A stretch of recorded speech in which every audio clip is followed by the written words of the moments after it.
Shakur Stevenson nantulak sa weigh-in, isang full-time electrician ang makakalaban bukas. Lightweight Championship of...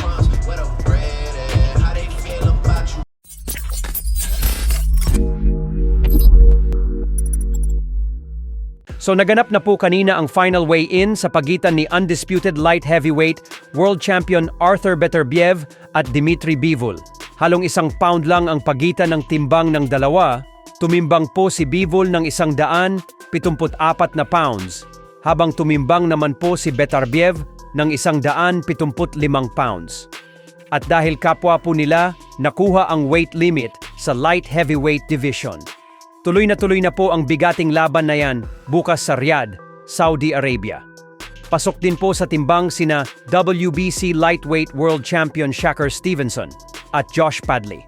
At tila nagkainitan ng dalawa sa kanilang weigh-in dahil tinulak ni Shakur itong si Josh. Once again, ladies and gentlemen, these two compete in contest for the WBC Championship of the World.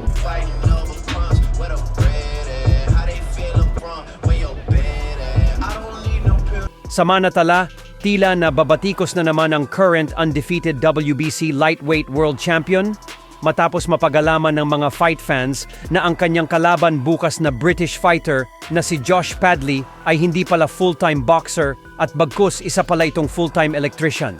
Habang nagtatrabaho ito bilang isang electrician ay ginagawa niya naman ang boxing bilang kanyang part-time job. Kaya naman dahil dyan ay naniniwala ang mga fight fans na isang malaking mismatch na naman daw ito na pabor kay Stevenson.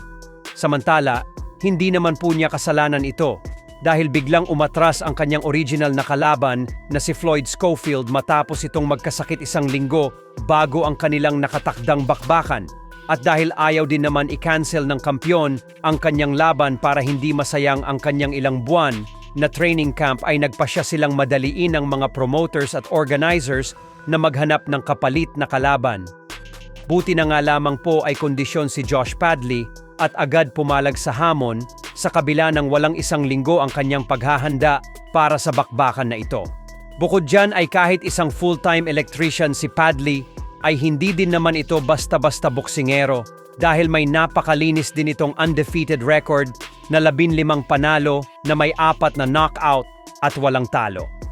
Kaya naman bagamat sobrang heavy underdog siya sa laban na ito ay isang napakalaking pagkakataon pa din po ito para sa kanya dahil kapag magawa niyang talunin si Stevenson bukas ay pwede na siyang umalis sa pagiging electrician at maging isang full-time boxer na.